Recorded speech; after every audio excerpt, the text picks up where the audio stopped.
The Atomic Real Estate Show, bringing you the real estate of real estate. Brought to you by Danny Bennett Productions in partnership with Direct Subs. Today we're filming this episode at 225 Northwestern Ave, which is a 6-bed, 7.5 bath home listed for $2.8 million. This home was graciously allowed us to film here, and it is listed by Keith Adams with the Adams Group. Hi guys, welcome back to another episode of the Atomic Real Estate Show. I'm Ryan Dolan with my colleague Nick Cessna. Today we are talking all things hard money investments, what to do and what to don't. So we brought two great specialists here, loan specialists from Direct Mortgage. We have Lindsey and we have Dan. So guys, as you know, I work in residential lending, right? Big part of my day is fielding phone calls for you guys somehow. I don't know how we got here, but that's where we are. So what I do is when my clients don't want to touch their primary residence, their investment rates, they don't want to do a cash out refi, and we kind of exhaust all of our avenues, right? We have nothing else to offer that client. Well, unless they know someone with big pockets like him here, or you guys, that's my next call, right? Private money or hard money. Love to tee up a clients to hard money, but not everybody knows about it, right? It's intimidating. They don't know exactly what it is. They think it's two guys shelling out money at a high percent clip, and that's what it is. But tell us a little bit more about what you guys do, how it all works. Yeah, so it's it's not a whole lot different from what you said, but I think our operation is a little more unique. You know, we say all the time that we're not just a bunch of guys operating out of a phone booth. You know, we're a real business, we're a real lender. You know, we have $90 million in committed funds out in the street anytime. You know, we've grown the business over 15 years. But we're a niche product at the end of the day, and we're not for every scenario in terms of, depending on the real estate, the borrower, kind of the whole package here.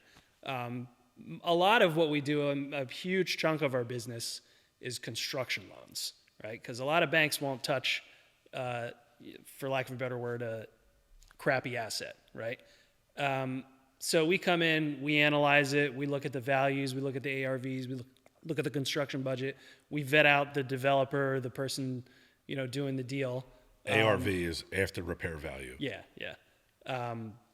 Sorry. And like we come in, but also, aside from construction loans, maybe some people are just trying to grab some land or grab a already turnkey investment property, but their financing fell through and they have to close the deal, so we can come in really fast and figure everything out really quick. Or they're looking for gunpowder to go out in the market and start reinvesting, so they got a bunch of free and clear real estate. They want to blanket it all in a mortgage, borrow against it. We get them, as long as they're using the money for investment purposes, we'll do a quick cash out refinance. All the loan terms are between 4 and 12 months, kind of depending on what you need, what the scenario is, what the deal is. And it's higher interest than bank, for sure. Right now we're prime plus 4.5, so our low rate is 12.5, with some tiered products that have a little bit of a cheaper rate and fee, and we're heavily relationship based, so it's a lot of repeat clients. So, a lot of the times we'll try and tailor to meet needs for people and stuff. But in general, that's kind of where it starts, and we kind of take it from there. And I think what people mostly see in us in terms of value is our speed, ease of the capital, just less red tape to deal with, the relationship aspect of it, which not all hard money lenders are relationship based, but we are. And so a lot of the times, if you're doing consistent deals with us, we go through an application process one time, and then if you just keep cycling loans off the books, you pay on time, you pay off good, you do what you say, you keep a clean job site, all that stuff. We don't go through the whole song and dance again. You just keep bringing me deals, and we keep funding them. So I think that's one unique thing about us that, there's probably guys out there that have a similar business model, but we really do try to make it easy for guys to come back and borrow the money. And it's all for investment properties, no owner occupants. No owner occupants. So, we land on single family, we land on multifamily, land, new construction, industrial, storage facility, whatever it is, doesn't matter. But it's for investment purposes only, so you can't occupy the property. And you can't do like a cash out refinance on like a fancy primary residence that you own. Although, sometimes we'll take it as like additional collateral to make us feel better about a deal or a scenario, or us to be able to, lend a little bit more extra money in terms of loan to value. So in general, we're very flexible. We're open to hearing tons of deals. We're open to hearing the scenario and kind of try to make sense of it. At the end of the day, we have our requirements, our criteria, and that kind of stuff. But we try to vet it out as quick and as thorough as possible before we even send out applications or anything to make sure that it's even going to make sense to do that, so no one's time is wasted. But in general, that's kind of where we fit in. We lend anywhere within the entire city and anywhere within an hour of downtown Philadelphia with exceptions. So all kinds of deals, all kinds of scenarios, all short-term debt. What loan amount is your lowest to say your highest? We don't necessarily have a low, but it probably, from an investor's perspective, a small loan, like, I don't know, under $75K or something, probably doesn't make sense in terms of the costs you're going to pay. And then, but, case by case, right? Like, we look at everything. In terms of a max loan size, I mean, we say between $2 and $2.5 million at any time. But again, the relationship thing, big factor, comes in. We lend more to guys all the time that we've had good relationships with over the years. Or for the right deal, we'll push the limit a bit. I mean, we have control of our money, full control of it. So we can be a little bit more flexible with that kind of What stuff. are the time limits? Meaning like the term length? Yes. So you're saying short term. So explain that to people. 4 to 12 months is the initial term. But if you need to extend the loan, you pay for an extension. If you're in good standing with us, you can kind of extend as you need it. But after around, I think, 36 months or so, it gets amortized and it gets termed out. And then it kind of eventually needs to do something. Okay. What does your typical client, like what is that? What is your typical client? Is it a fix and flip? Is it they're going to acquire a property, fix it, and then get refied out by a major bank? What is builders, developer? What's your niche client? Like, what's your most repeated client? I don't think there's really a typical client. I mean, it's all kinds of people. It's full-time developers. It's guys getting their feet wet for the first time that have a good head on their shoulders that are looking to, build some long-term wealth. It's guys that have been doing it but keep their full-time jobs because it's too sweet to leave yet, but eventually they want to, step away from that kind of position. So you do take clients with no experience. Mm-hmm. All the time. So the people that ask us, hey, I want to get into real estate. I found this deal. I could buy my neighbor's house, my aunt's house, whatever it is. I could buy a property. I don't have the $150,000 that it takes to purchase this and the $100 that it takes to fix it up, but I have a portion of that. They're the people that need to come to you. Yeah, and we'll vet it out. I mean, obviously, we're looking at that you have good income, that you have good cash, that you have good credit, that you have a good head on your shoulders, that you have a good plan, that you have like a decent team behind you, kind of analyzing everything and figuring it out for you. At the end of the day, experience is like a kind of a huge piece for us, but we're totally open to working with newbies, but, with exceptions there, right? So like, you're a new guy. The deal has to make sense. Yeah, the deal has to make sense. I mean, you got to crawl before you can walk, right? So you can't just jump into it and say, I'm going to build a $2 million house. I have no experience. You don't even know how to install a window yet. Like, how are you going to do that? So, within reason, absolutely. And I think most people that come to us or in general don't, like, they tend to understand, like, hey, let me start small. It's risky. It's a risky business. It's capital intensive. So let me start small and then I can scale up that way. And you guys obviously put a first position mortgage onto properties. So if somebody defaults, you guys take the property like a bank does. It'd have to be a lot of default and really hairy for us to get there. We try to avoid it at all costs. But you have to protect yourself. But we do, especially from newer, less experienced clients. Yeah, and I think hard money gets a bad rep out there as like, hey, like, if you miss a payment, go into foreclosure. I think there's probably hard money companies or private lenders out there that sort of maybe factor that into their business model, right? But I don't think they would be in business for long. Right, no, but that's not a part of we'd rather not. Like, to put it into perspective, I think maybe we'll do a foreclosure a year. Maybe. It's not common. And it has to get to a point where, like, basically you drop off the face of the earth, you stop paying, you stop communicating.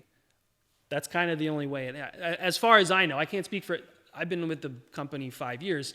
It's been in business for 15, so there's probably tons of things that I don't know about back then that But I that's a can't testament to reference. you guys as loan specialists. You're vetting that client Absolutely. through the relationship It's process. a rigorous vetting you know, process. that you yeah. probably wear that one foreclosure as a badge of honor, right? It's like, hey, I mean, you don't Absolutely. want it. We You don't know, want it, you're yeah. looking at these deals, you're analyzing them and saying, hey, this works It's out. a lot So, of work when it gets yeah. there to try and, it's more work to go through that whole process, as far as I know, than to put the work in to try to make something work with your borrower.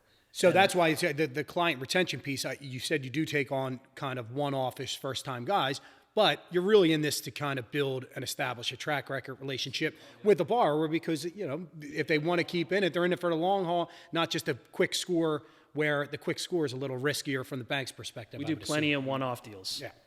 It's going to happen. End And of if the they day- make sense, end of it the makes day, sense. It's, the relationship and long haul. For Okay, us, awesome. For sure, yeah. Yeah, so now guys like Nick that, over 100 plus flips in his, short career. Well, now it's a long career, I guess, right? It's but like guys like Nick, so he's probably, with him, how quick could you turn a quick Philadelphia deal, say a $200,000 deal? Because we have a lot of our viewers are Philly or right outside that are looking in that $200,000-$300,000 range that don't have access to it. Let's say in a perfect world, Nick came to me with a deal. He had an agreement of sale, a budget in hand, title was clear. It would take me all of 2 hours, 3 hours, depending on my day, to look at the deal, figure it out. And if he really needed to move quickly, we could get a proposal out pretty much the same day or the next day, get that signed, connect with the title company, and close within 48 hours. That's based off of the relationship that we have. Absolutely, 100% based off a relationship. Full disclosure, I do business with Direct Mortgage, and I have a couple active projects with you guys right now. So they have all of my stuff, and I will say that they make it completely caveman proof. I mean, it's I've had a couple clients like that send old over, commercial, and I just met you guys, full disclosure. So, I mean, we like to learn a little bit about this because obviously we like to try to keep deals, our residential deals, in-house and help our clients as best we can. There's just sometimes there's not a product available for them, and usually we like to link them up with our referral partners, and hopefully I can send more business your way and give them our blessing because Nick has spoke highly of you guys. I see the track record there, and it's looking great so far. I know we've had a couple clients link up last week that were scared, right? Because they don't know where to go. They think it's only, hey, talk to Ryan. He's a mortgage lender. And if he doesn't have a product, we're kind of screwed. But we want to keep spreading the knowledge that, guys, there's plenty of money lenders out there, hard money lenders out there, and they get fixated on this rate. Like, who gives a crap about the rate at this point, right? Doesn't mean anything if you can't close the deal. Exactly, right? Like, so you're not worrying about the things, and I stress this all the time in my business. You're worried about the wrong things that aren't going to win you the business, win you the deal. So what's it even matter what the rate is, right? Plus, it's such a short term, and if you don't have an avenue to get the money, you're probably going to take it, right? Because you guys are all pretty much the same as far as rate, fee, structure, and things like that, right? It's similar. Very similar. It's similar. Okay. Yeah, it's similar. Everyone charges what they charge. We probably sometimes, and I'll be honest about this, we're probably a little bit higher than some of our competition. But the value we add through everything I've basically said is kind of why people see it more as an opportunity cost. And they say to themselves, I could get it cheaper this or cheaper that. But again, if you don't close the deal, what does it matter about what you're paying? Rate and fee don't mean a whole lot if the deal falls apart. Or if I'm going to a different lender that's going to take 2 weeks, 3 weeks, 4 weeks, this guy's trying to sell cash and I'm up against Nick and your team, I'm probably dead in the water anyway, right? So it's like that relationship and that quickness won't pay the extra for it, right? Yeah, because you're going to win the deal anyway. That's what, this other guy nickel and diming you for fees probably is not going to be in the game and it's probably not a deal you want regardless, right? I mean, a lot of times when I'm bidding on homes, people don't even know that I'm coming with hard money. And what I mean by that is, so say there's a home, it's on, Ridge Avenue, and I'm trying to buy it for $100,000. I'm sending over an agreement of sale to them, and Jen, works. My wife works in my office. She'll send over proof of funds and a bank account of mine that says that we have $100,000 in cash in it. I may not be using my $100,000 in cash to buy that property. I'm contacting, Lindsey over here, or Direct Mortgage. I'm saying, Lindsey, I got this house on Ridge Avenue. Here's what it is. Acquisition is $100,000. The construction is going to be $100,000. Here's a draw schedule of it, and the ARV is going to be $300,000. He's going to say that meets our qualifications. You obviously are the expert in the area. We are going to, though, verify the things that you're saying to us with, a market analysis. They're going to market an analysis very quickly, and they're like, all right, cool, we're good. We already have everything. All of your stuff is in our system. You have active loans with us. You're in good standing with us. You're good to go. Go ahead. So if there was a problem and I couldn't close with the hard money in that time, I then have to strike a check for that $100,000. Contractual, you're obligated. So I'm showing sellers I'm buying this house from you cash. Meanwhile, I'm using a hard money through Direct Mortgage to do that. And people are going to say, well, if you have the money to do it, why aren't you just doing it? Well, I can spread my money out further, okay? I'm not a one deal at a time kind of guy, right? Right now I have, 6 properties going on right now. I have a couple that are funded by myself. I have a couple that are funded by private money that I have. Say my wealthy friend Ryan here wants to loan me money and I purchase it that way. It's just an agreement between us. We do it that way. And then I have a couple with hard money. So I diversify myself that way. And when I first grew, we were buying a bunch of properties in the hood and I was hammering them out left and right. I grew it by using hard money. Then I had enough money and I had enough people lining up to loan me money. I was starting to do a lot of just private money and my own money. Well, now in the market that it is now, with interest rates all over the place, there's a lot of volatility in the market. I want to be cash heavy right now. I want to be capital heavy right now. So I'd rather pay a little bit more money to utilize hard money, even though I can afford to do it myself, because I want to have capital there. Because there's also deals that come up. And I like having that proof of funds to be able to take stuff down. And then I just broaden my ability to take deals down by using hard money. And I can attest these guys are no fucking nonsense. It's straight business. So, Linz, we pick up the phone, we call you. I have a deal here, $200K. It's going to take $50K to clean it up, get it ready to go. The ARV's after repair value is $350,000. Good credit. It's my first time. How quickly are you guys kind of pulling that deal together? If I'm just and I have my ducks in a row and we've had a good rapport and kind of chatted about that. Is this do we order the appraisal now? Do we start an application? How's it differ from my work? Well, I mean, if you're coming to us and you're not approved yet, I'm going to ask you typical pre-qualification questions that are, I think, pretty boilerplate. We want to know about your liquidity, your income, your experience, your credit score, and then we kind of take it from there. I think that, we, for the most part, I think a typical application from I found a deal, I would like to apply, to we are at the closing table is maybe 2 to 3 weeks. That's great. But a lot of times, like Dan said, we can get that done faster. And especially for guys that are approved already. I mean, I have borrowers that text me, Linz, I'm going to look at a property in 2 hours. Can you get me a proof of funds? And I go, sure thing. And I send them one out. Now, should people It's like 1 to 2 days to process the paperwork. Right, and then to process the deal, maybe another day. But then really, and I think we all kind of understand at this point, the thing that takes the longest is title to clear on a property. So we just sit there waiting for that to happen. And I think people like that. We get it done so quick because then it's like, hey, what's going on? Are we approved? And I'll have guys come to me and ask me what the status is. And I'm like, you're all good. Yeah. We're just waiting on them. So once they give us the go ahead, we go. Mm-hmm. So people should really, especially if someone's thinking that they're already, they already have a couple investments under their belt, right? They have a track record. If they're going out to purchase things, they should contact you first, get pre-approved through you guys first, and have everything in a system so they can go out with a loaded gun. They can go hunting with a loaded gun. I encourage that constantly. Not everyone wants to do that. A lot of people want to wait till they find something and then kind of submit everything at once. It's 50-50 give or take whether people actually want to get in the system so that they know they're approved and can go out. Other guys aren't necessarily so concerned about it, and so they only want to move fast when a deal comes around. And that's fine. Our speed doesn't change, right? So either way, we get it done very quickly. But the ideal situation, just like in our world, is, hey, maybe even before you speak to a real estate professional, why don't you get your finances in order? Go get your first? finances in order. That's kind of in the industry as a whole. It kind of seems backwards, right? Like, why wouldn't you go to the people that are giving you money first and then go shopping afterwards, because what's the point of shopping if you don't have if you don't have it, right? So you guys run into the same deal, and I'm sure it's fast. Everybody wants it when they find a deal, because they think hey, we don't get it in 24 to 48 hours, we're probably going to lose it. Could have avoided that if you were pre-approved and you had it before anyway. For sure. Yeah, So, it does allow for more speed from us. But, I don't necessarily push anyone either way. I say, you do what's comfortable. We'll move just as fast as we will, no matter what you want to do. Now, what's a typical month look like for you guys as loan specialists? So you're all outside sales, correct?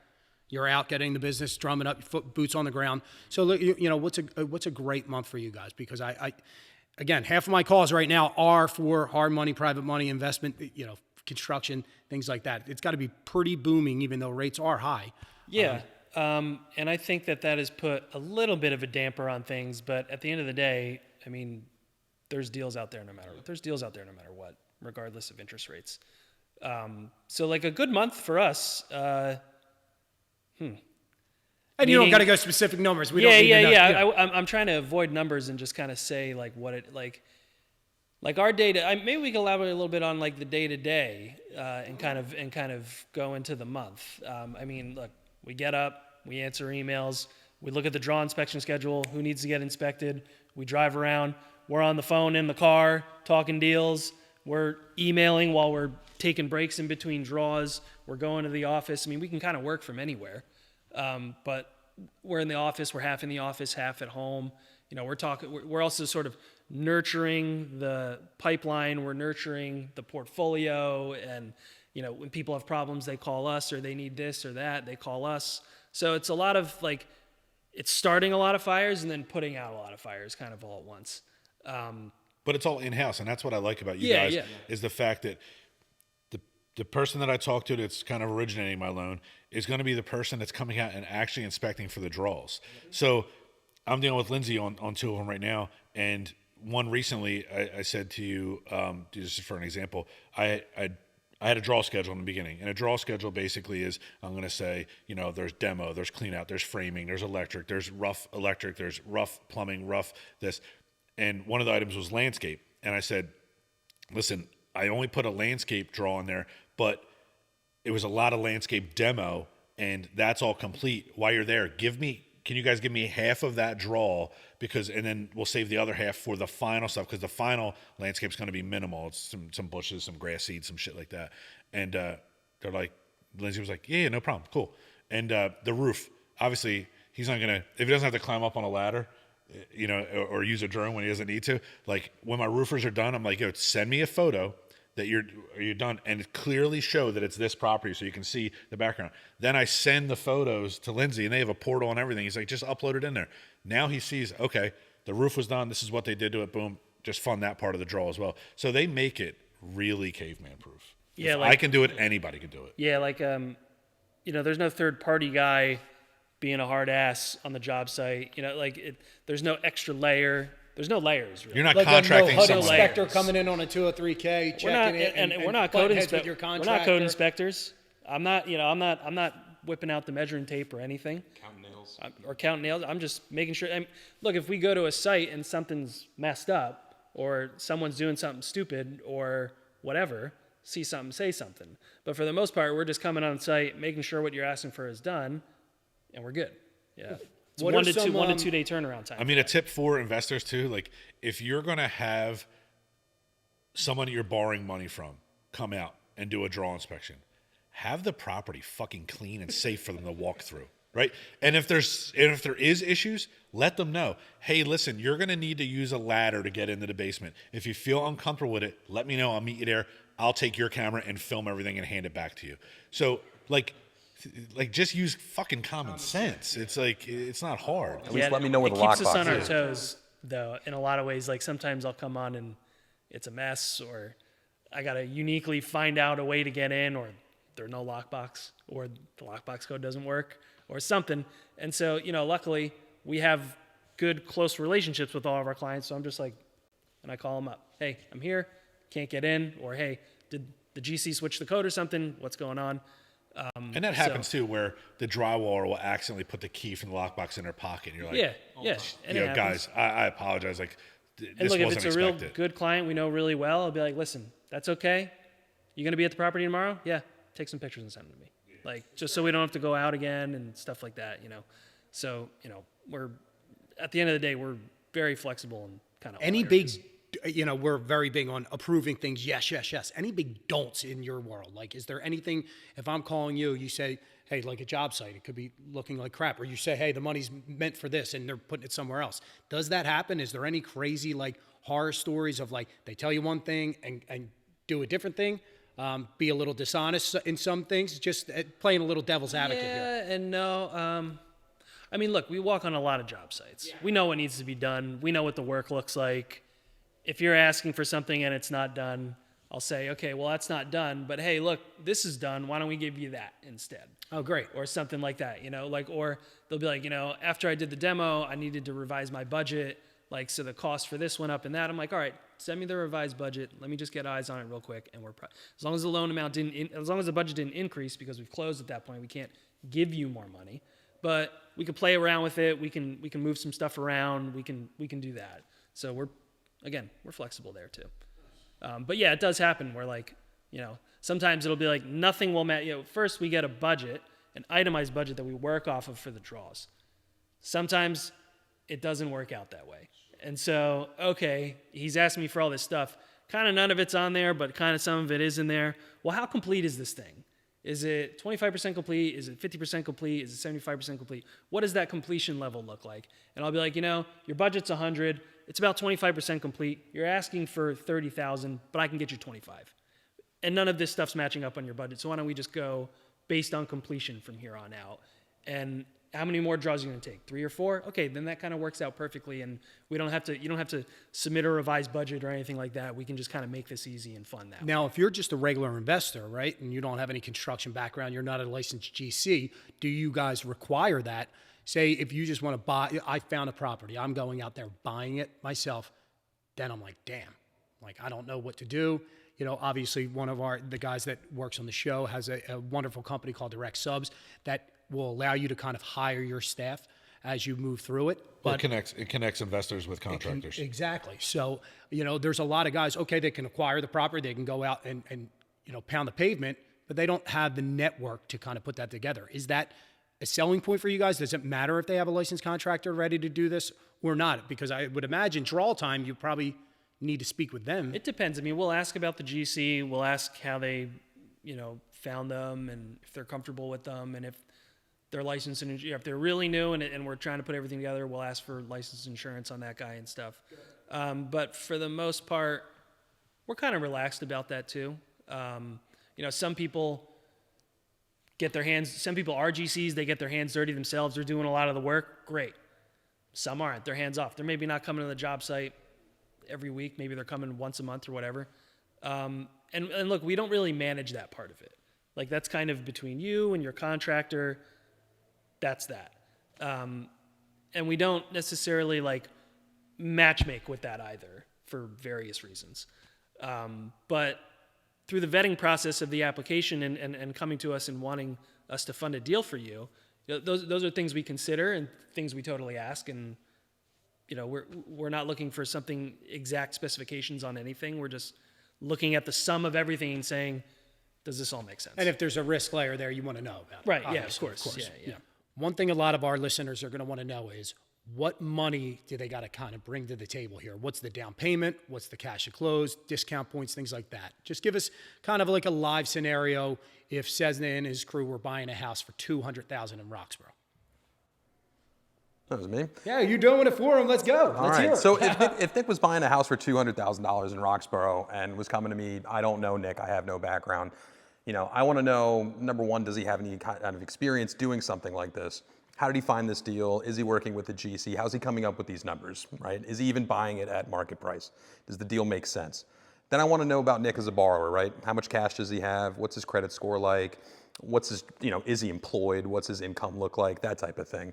I think depending, it's definitely project by project. No two deals are the same. No two borrowers are exactly the same. So there's not necessarily a finite number that we're looking for in terms of like what your credit score needs to be, what your cash situation is, that type of thing.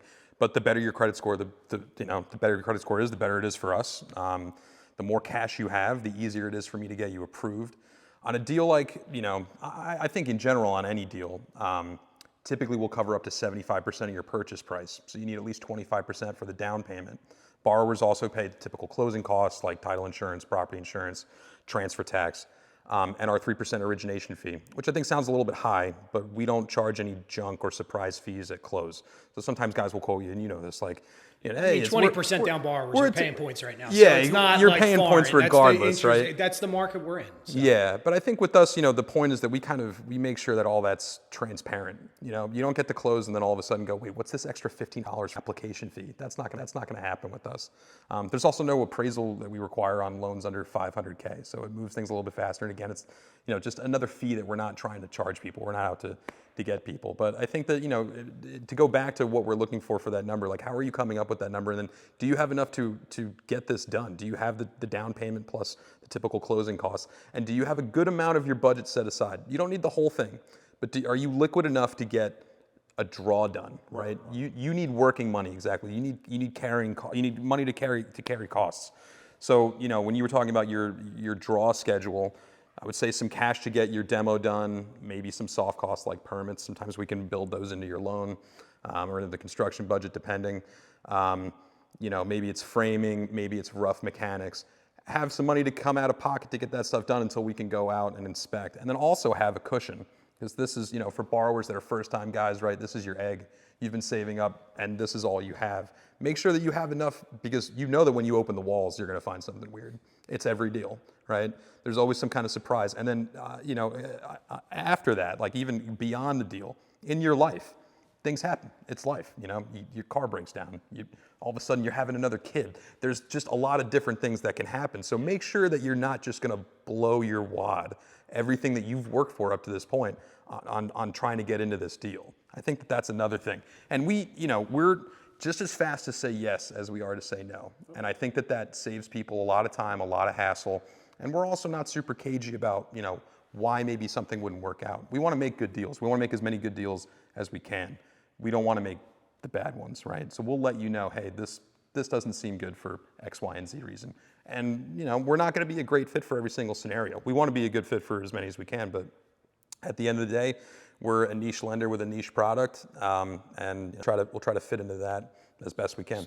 So more common sense in your world, it sounds like, definitely. It's just deal structure, analyzing it, but really good rule of thumb, because I know people probably only hear the down payment part. 25% is good rule of thumb? Have 25% plus say, have a good chunk of your construction budget as well. Have the 25% of your down payment and have a good amount of your construction. I don't want to say it's a certain amount, but be able to get through a good phase of it. We also take into account, like, you shouldn't have to choose between paying your lender and groceries. Absolutely. Like, we don't want you spread so thin that you can't do what you say you're going to do or live your regular life. But what if it's a big score? Isn't that what they're saying? Come on, it's a home run, it's a grand slam. Yeah, we're not asset-based. Leave it to the professionals. Yeah. Then. But all right, so $200,000, a $200,000 acquisition. You guys are going to fund, at a minimum, 75% of the acquisition, right? And then 100% of the construction. So for ease of numbers, you would need $50,000 right there. I would imagine on a $200,000 settlement in the city of Philadelphia, you need anywhere from $5,000 to $10,000 at the closing table to close. And then you're going to probably want around $20,000 to start your working money.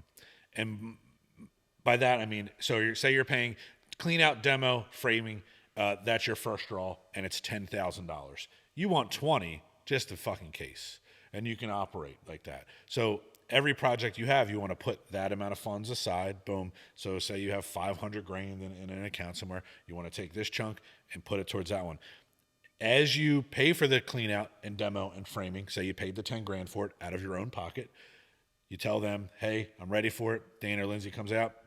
They inspect it. They then draw you and wire the money right to you. Once they inspect it, you have that money pretty quickly. Most of the time, within 24 hours of you being there. We like to get it. We say 1 to 3 business days, but you know this. Oftentimes, It's very quick. You say, "Hey, I need you out on the 17th." I go, "Great, I'll be out that morning," and you get funded the same day. So would you prefer your clients to use their own working capital to do it that way? That probably makes it a little easier. Well, you're going to want to do that because if you're new, you are not going to, unless you have a specific conversation with your contractors, that demo, clean out, and framing that we said was 10 grand. You're going to pay your contractors should you want to keep your contractors happy.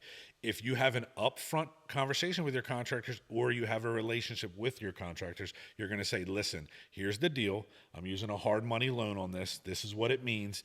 And as soon as they come out and draw it, they'll wire me the funds and then I'll give it to you. Don't make your contractors wait. Don't bullshit them. Don't fucking lie to them. Tell them the truth. Be upfront. Have it all on the table. They will work with you, and they'll say, "Okay, no problem." What I do is I don't factor in direct mortgage when I'm paying contractors. I pay my contractors. Which is crazy because most people would actually think the other way around. absolutely Really, not. they would. A lot of people treat it like that too, and that's okay. I mean, whatever sort of situation you have worked out with your contractors, fine with. But us. have If the they get paid, conversation. if they get paid in arrears, they get paid in arrears. If they want it up front, you got to pay it up front. We fund in arrears. So the only way I can fund you for the demo, the framing, the MEPs, and all that is it's got to be done when I come on the site, and that's the only stipulation. If it's done, it's done. I'll fund you. I'm not saying that I'm paying people up front. I'm saying that once it's complete, I pay guys. Sure. Right? Now, I also pay guys like, so say my HVAC guy comes in or my electrician comes in. They're going to start on this day. I always have a check ready for them for materials and all stuff. So say it's a $7,500 install for HVAC and the rough is going to be this. To start that, I'll have like a $2,500 to $3,000 check for them. Here you go, boom. It's there. It's on the site. It's waiting for you to pick it up. And then they do it. Once that's complete, these guys come in. I wait for a certain amount of items that are done. I say, hey, this part of the draw is done. Come in and inspect it. Boom. I'm also not going to have them come out for every single item. Yeah. You know what I mean? So a lot, like, I think the last one that you just came out for, there was roof, there was windows, there was demo, there was clean out, there was framing, there was rough HVAC, rough plumbing, rough electric, everything ready to close it in. Yo, guys, come look at this. Well, what's your goal? To have them, it obviously depends on the scope of work, but you want to get them in 2, 3, 4 draws max, more or less? Because it's just, for me, I have the capital to work with, right? Other people might not have the capital to work with. But here's another hack when using hard money. You are charged interest on what is dispersed. You are not charged interest on the full 100 grand from the beginning. So say I only draw the $10,000 for clean out, demo, and framing, and then I complete everything else. I'm not paying interest on that whole $100,000 construction budget from day one. I'm only paying on what is drawn. What is drawn is the acquisition money that they put out. And so say I had the one draw with the demo, framing, cleanup, $10,000. I'm only paying on that right now in interest. So the hack is the working capital actually saves you quite a bit of money throughout the process. So then I'm utilizing my own money as much as possible. Now another deal comes in and Jen's like, go get a draw on this on manual Gav for me because I want you to free up capital to put it into something else. All right, no problem. Hey guys, I'm ready for these items. It's 15 items. Boom, they'll come out, they'll inspect it, disperse it within 24 hours. Now Jen runs and goes and buys something else. Look, it's great because the guys that I speak with, right, are trying to almost rob Peter to pay Paul, right? So they don't have a lot of working capital. They're trying to just take the bank's money, leverage it, and they make it in their own head sound easy. But what they're doing is they're freeing up potential other projects. What happens if your guys need to get paid on a Friday and they are at 3 business days? You ain't giving them a check till Tuesday, Wednesday? You're going to have some really pissed off contractors, I'm assuming. Yeah, I always pay people. My dad always told me that my dad put food on our table working with his hands, and he always said, you pay people. Whether if you're the GC and you pay your electrician, you pay these guys. If we're doing the carpentry, you pay these other guys, and you chase the money from the client. Yeah, I was going to say, nobody cares that you could be transparent as you like about, hey, I'm using hard money. These guys got bills to pay. The subcontractors are your client, not the client that you're working for's client. So, don't fuck with people's money. Just because your money's being fucked with, don't let it trickle down the hill. Yeah, that's really well said because, I like to hear it from your perspective. What would you consider yourself, a mid to a high level investor at this point? You don't even give a shit, right? Titles are titles. But I know that I'm already. I'm just some jerk off from Roxborough Manor. No, but I mean, listen, we always say I field a lot of the calls and say, well, how do these guys do it? Like, what is it? Does he just sit around with buckets of cash and pay things? That's what they think. It really is. It's a common misconception they think that that me most. and you are like Scrooge McDuck jumping in and swimming in fucking gold coins. I could stare at that camera and tell you I'm not. So, but listen, guys like Nick, no, they know these loopholes. They know how to work with these banking relationships. And as you said, he doesn't mind spending his own money because if another project comes up that can maximize more cash, well, why not do it that way? My money's out making money. Like you try to rob me right now and abduct me right now, you're getting a whole lot of IOUs. You Like guys from Dumb and land Dumber, like, you on, wanna you guys hold on land to on that any IOU? ransom IOUs or not? Is that part of the vetting criteria? So, no, this is good stuff because, again, in this world where everyone is sitting on their loan and they are not selling over their dead body, they won't even cash out at this point, to the point where they may be racking up high interest credit cards like half the country. And I love to give the different avenues to people, but give them the real deal. Like, right, you're giving out money. So your whole deal is you just want the interest only and you want the fee on the way in, right? Is that it? You don't want to take anybody's That's how we property make our from money. them. Yeah, it's repeat business. People always ask, one-off that's- deals are great, but that's, 80% of our clientele is repeat business, right? I mean, I don't know about the percentage, but it's a lot. it's a lot. I mean, people come back to us for deal after deal after deal, and that's the relationship. That's where our guys make their money, and that's where we make our money. Well, I'm glad we have you on because the thing I always get asked is, well, what's the catch? Like, there is no catch. You're paying 12% interest and you're paying 2 or 3 points on the way in. That's the catch. They don't want your house. They don't want to take it from you. They want their money on the way in. You get your project done. Everything gets squared. So that's like, well, where's this money coming from? Like, you're magical guys that just kind of, You also get what you pay for. Yeah, I completely agree. The cheapest bid is not always the best. I've said this in numerous episodes. The cheapest bid is not always the best. You get what you pay for. And I have people all the time in my DMs, lenders, calling me, email me, I can beat the rates. I guarantee you that when people watch this episode and they're going to say, I can beat their rates.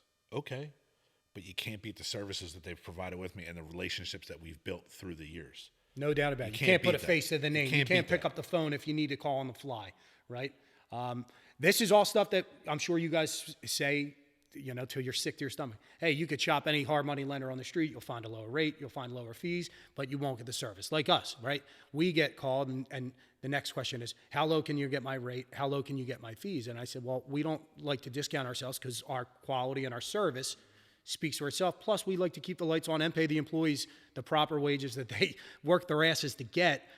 If you want to call some chop shop lender and try to close in 21 days, go ahead. Be my guest. I'll give you my blessing. If it looks real, go ahead. I guarantee you after that settlement or right before that settlement, I'm getting a phone call and saying, Ryan, I'm never using another person again. Or I need you. I need you. We'd like to revisit that. Yeah, and I'm not going to say on camera what I want to say when they need you, but it's like, I told you so, right? You get for what you pay for. And some of these other investors are going to say, and usually they'll call you, not me. And I'm like, well, what the fuck is Nick doing this, doing that, blah blah. But they'll say, well, why are you? How can you afford to pay hard money when you're doing these? Because I'm acquiring the properties correctly.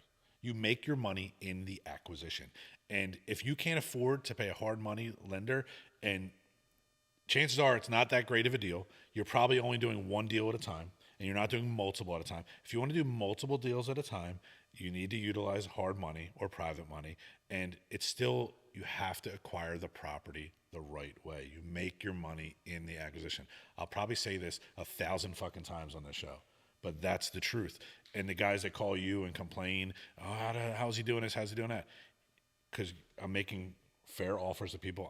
I'm providing a service. I may not give you the most money, I was but just I'm going to providing say, you the best service. I can tell all the listeners, it's usually not the highest bid. Never. Yeah, it's more times than not, it's the opposite. Yeah.